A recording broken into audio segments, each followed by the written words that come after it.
The United Kingdom has become a mere shadow of the nation that gave us freedom of speech, freedom of the press, a host of other rights that we take for granted but probably should not take for granted. Nobody knows that better than Tommy Robinson. In May of this year, he was arrested for attempting to cover the trial of a sexual grooming gang in the UK. For speaking out loud on the sidewalk, he was taken to prison. With barely any time to muster a defense, he was tried and sentenced to 13 months in jail. Now, after more than 2 months behind bars in solitary confinement, during which time he was attacked by journalists in the UK. Almost nobody defended him.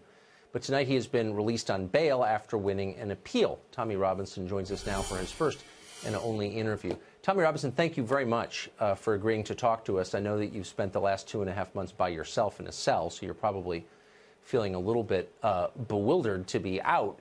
Tell us what it was like for you behind bars. For me, behind bars, the way I was treated, I was taken to a prison with quite a low Muslim population. What I'm known for is criticising Islam, so there's been many planned attempts to murder me and kill me in this country. I was taken to a prison with a low Muslim population of 7%, where things were relatively normal. I was separated from other prisoners, but the prison officers made sure they opened my doors multiple times during the day, and they took me out to play pool and snooker with themselves. I was then taken from that prison and transferred to another prison. And I was transferred to the prison with the largest Muslim population in the UK for a CCAT prison. I was then put on solitary confinement, where I spent 2 months not seeing or speaking to anybody, and they used the reason that I was in danger.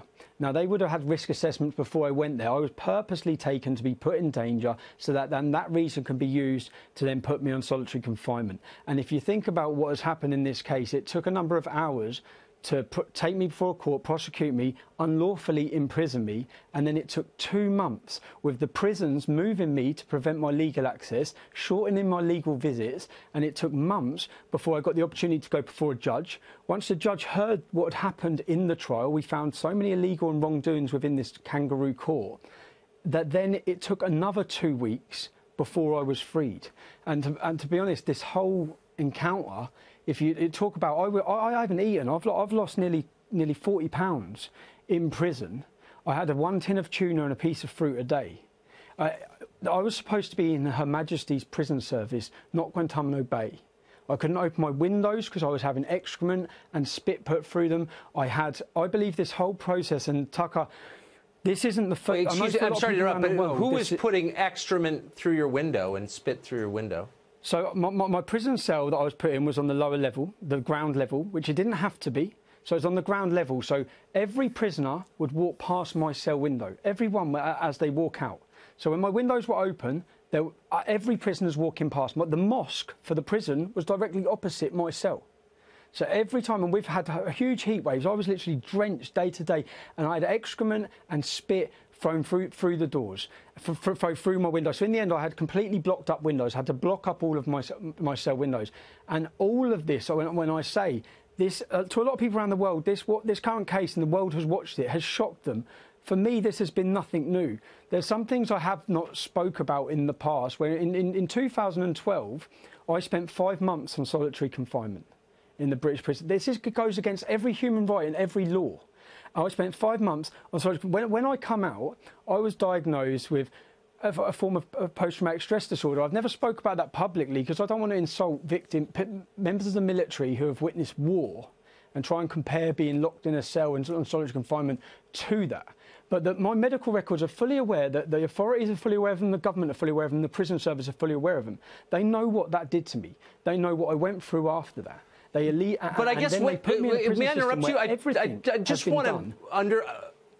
just want our viewers to understand why this happened to you in the first place. You went to prison in a supposedly free country for expressing unfashionable opinions in public.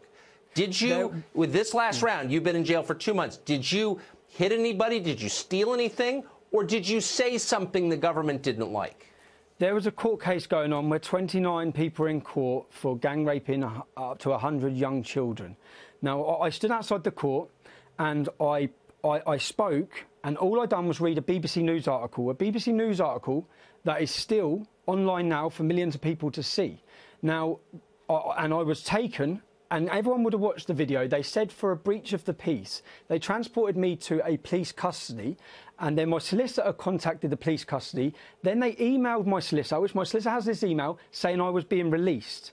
Then they took me in a van back to the court through the back door.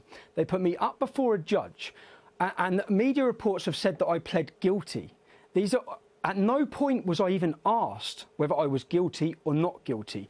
I was not even told, and I still, to this point now, have not been told and do not know what it is I'm deemed to have done wrong. In a British court of law, for a fair trial for anyone, they have to understand what it is they're being accused of. Contempt of court. That's all I've been told. What contempt of court? I was fully aware outside that court. I made sure to point out that these men are innocent until proven guilty. I said alleged. I was non-confrontational. There is not the judges, and I know the law. The judges have no power to issue reporting restrictions on anybody, on any information that is already in the public domain. I was taken and whisked away, and what we've seen this week is the highest judge in our country has completely condemned this as flawed, completely criticised the handling of this case, the kangaroo court style it was to imprison me.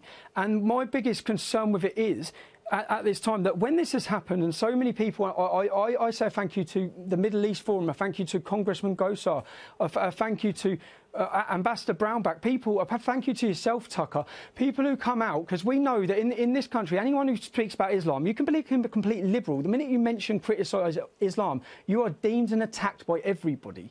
Now, and people put their neck on the line. Let me just ask you now, did anyone defend you? I mean, even if people disagree with you, you would think some would say he has a right, this man has a right to express his opinions. Did anybody defend your right to say what you think is true? Everyone of authority and every media company and mainstream media lined up to completely do hatchet jobs about why I should be in prison and how I deserve to be in prison. And the worst one, I'm reading a human rights lawyer defending why I should be in prison. Now, I'm in prison. I'm facing absolute. Yep. They know what they're doing to me. They know. At the time when I was in prison, they then come and see me in my prison cell and say, police are on their way to your house because there's intel there's going to be acid attacks against your wife. Now, I'm sorry, Tommy. We're out of time, okay. And on that sad note, I wish you good luck in recovering from this and on the time you're going to take off. And I just want our viewers to understand that this has happened in a country that we believed was free, and without our vigilance, it could happen here. That's not hysteria. It's real. Tommy Robinson, thank you very much. Yeah.